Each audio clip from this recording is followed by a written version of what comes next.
I'll be the first to admit that I don't watch the news regularly, but I could have sworn that Elon Musk was the richest man in the world. In fact, at the time of making this video, Bloomberg puts his net worth at $272 billion, and everyone is still waiting for him to become the first trillionaire in history. So, how is it then that you've just clicked on a video that's about to show you how the Prince of Saudi Arabia spends his magnificent $2 trillion fortune? A fortune that obliterates the combined wealth of the top 17 richest people on any list today? Well, I'm glad you asked. And I'll keep the answer short, sweet, and crude. Oil. You see, as the anointed de facto ruler of a country that bears his last name as its first name, Mohammed bin Salman bin Abdulaziz Al Saud, or MBS, sits at the top of Aramco, the biggest oil and gas company ever. It's the third most valuable company, behind only Apple and Microsoft, and ahead of Alphabet, Meta, Berkshire Hathaway, Amazon,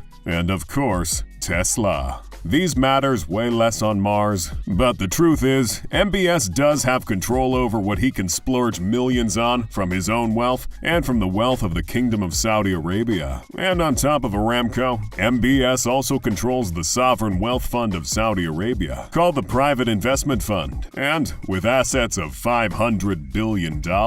You begin to wonder, what can you possibly buy as a gift for someone who is obviously filthy rich? And boy, are some of the ridiculous items on this list gonna color you jealous. Especially since the first on our list is the painting called Salvator Mundi, the most expensive painting in our history. This magnificent piece was done in the 15th to 16th century by none other than Italian Renaissance artist Leonardo da Vinci, who just like MBS, didn't know where to draw the line with the gifts he was born with. The Salvator Mundi did a tour in 2017, where it was displayed at exhibitions in Hong Kong, San Francisco, and New York.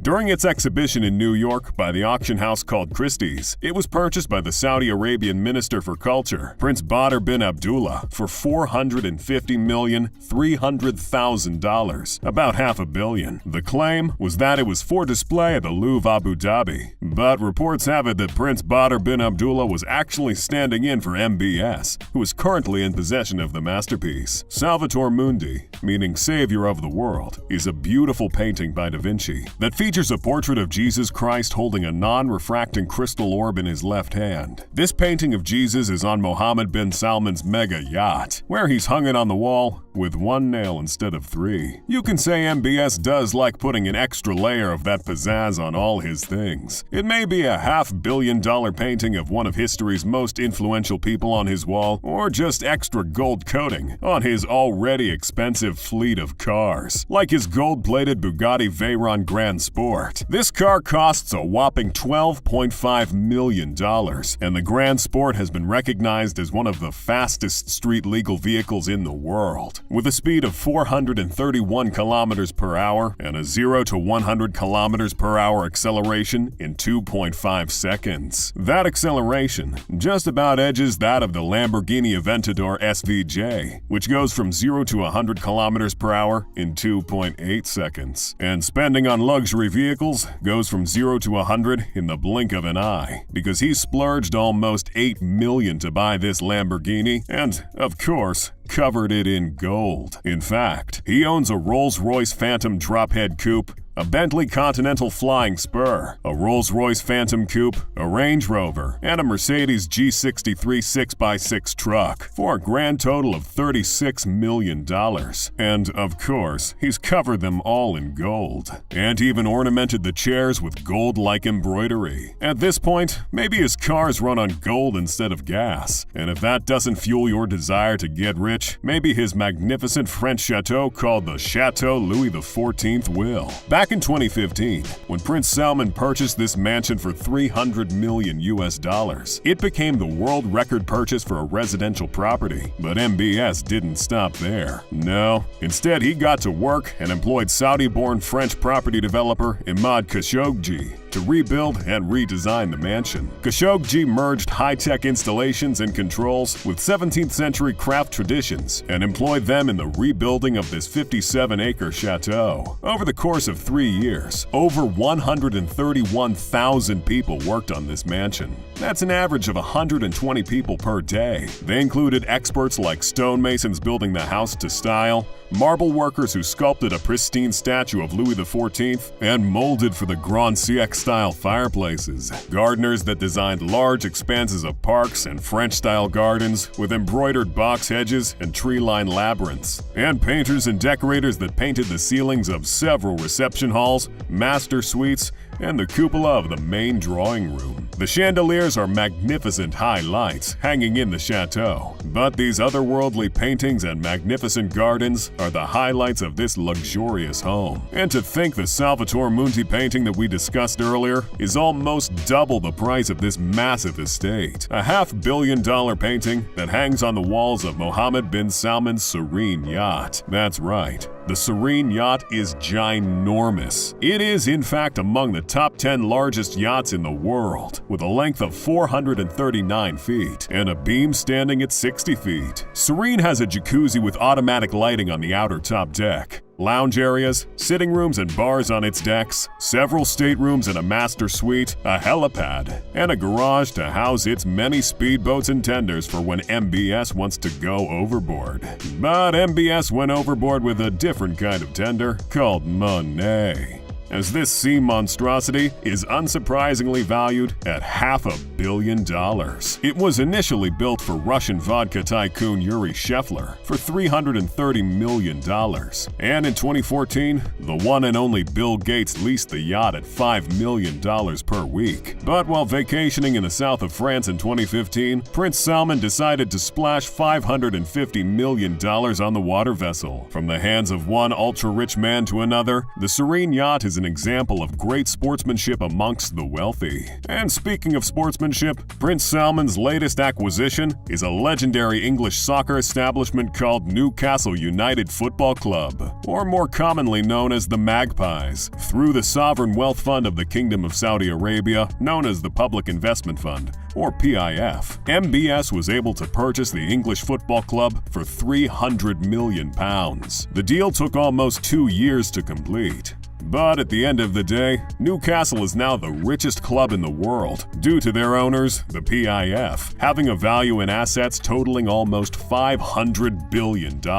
An owner that also has numerous investments in big names like Disney, Uber, Facebook, Starbucks, and of course, everyone's favorite pharmaceutical company, Pfizer. For perspective, the second richest football club owner in the entirety of the most popular and most profitable sport in our history is Manchester City Football Club, whose owner, Sheikh Mansour, has a net worth of $20 billion. Many have seen this acquisition by Mohammed bin Salman through PIF as a way to diversify their sovereign wealth fund from just oil. And like we said, PIF invests in some pretty big names already, which has brought its assets to $500 billion. Soccer is an investment that cannot be snuffed at, as more and more billionaires have joined the party. For example, Russian-Israeli oil billionaire oligarch Roman Abramovich and the Italian billionaire family Andrea Agnelli and family own 2 of the biggest clubs. And more recently, the wealthy in the US of A have turned their eyes to developing and investing in the sport in their region too. For perspective on the lucrative nature of soccer, a top soccer club like Manchester United or Chelsea spend more on players' wages in a single year than the entire civilizations of the world spend on asteroid defense. This is a great deal for the Magpies to elevate them to that level, but it's also great for MBS and the PIF, and perhaps the human race needs to set its priorities right on world-ending asteroids. Except for this guy, the rest of us have room for improvement. But Hotel Abraj Khudai is one hotel that doesn't have room for improvement. You know, seeing as its 10,000 rooms make it the Guinness World Record holder for the biggest hotel in the world. It's another project by the Ministry of Finance and will cost $3.5 billion to complete. It is one of the most impressive and audacious mega projects going on in the world today, and it is also part of MBS's plan to diversify his nation's economy. With its location in the city of Mecca, this hotel is perfect for exploiting an already profitable venture, pilgrimage. Abraj Khudai will cover 1.4 million square meters across 12 great towers and its 10,000 rooms. It is fitted with 4 helipads, garage space enough for almost 3,000 cars, 70 restaurants, and more. Spending a night in the luxurious rooms will cost $5,000, and you'll get to enjoy amenities like the gym and wellness centers, spas, massages, luxury car rentals, fresh and thermal water baths, scrubs, saunas, pools, and more. Prince Salman also had the architects from Dar Al Hadassah and interior designers from London-based Arene Hospitality Company do something special for the royal family. And that is the fact that the first 5 floors of Hotel Abraj Khudai are set aside and designed to the taste of MBS and members of the royal family whenever they wish to visit. With the wealth at his disposal, MBS might as well build a city from scratch. Wait, he wouldn't, right? Right? Boys and girls, Mohammed bin Salman bin Abdulaziz Al Saud is building a city from scratch. It's called Neom, and it's the most ridiculously ambitious thing you've ever seen. First of all, Neom is a smart city under construction with a name from 2 words, the Greek word neo, meaning new, and the abbreviation of the Arabic word for future. Basically, it's a city so futuristic, they had to name it twice. But seriously, when MBS announced this project in October of 2017, the plan of creating the first self-sustaining, advanced, smart, and net zero carbon emission city in the world was the promise. You know, an actual place where the aliens can lodge when they eventually come. So when OneWeb, what it's about is, if you think about what we're trying to do at Neom, Neom is an accelerator of human progress, not just some humans, but all humans. So we want to make sure that the connectivity creates an environment that we call digital air. That means wherever you are, you don't have to worry about, is it Wi-Fi? What's the connection speed? It gives you what you need, when you need it, right person, right time, right place. And wouldn't you know it, it has a budget of $500 billion for its completion. This is a real thing, guys. Seriously, you can look it up. It will be 3 times the size of New York City and will be designed in such a way that everything you need at any point in the city is within walking or cycling distance, since, you know, there won't be cars or even traditional roads in Neom. Instead, long-distance transportation will be made using shared, autonomous electric shuttles, high-speed underground transit systems, and urban air mobility. Not to mention, the seaport will be the first fully automated seaport, and the experience at Neom Airport is seamless from the curb to the gate. Sections of the gigacity like the Line and the Octagon are already under construction, so it's not a matter of if, it's a matter of when. Earlier in this video, we posed the question, what can one buy as a gift to someone like this, with a net worth well over $2 trillion? Tell us in the comments below. Wrong responses only. But truth be told, we may never know. MBS controls 553 million acres of land, filled to the brim with crude oil. He's technically the 2nd largest landowner in the world, ahead of the Pope and behind only the Crown and Queen of England. And it's not every day you find yourself amongst 2 of the most powerful people on God's green earth. Speaking of powerful people, click this video to find out the families that secretly rule the world, and I'll see you there.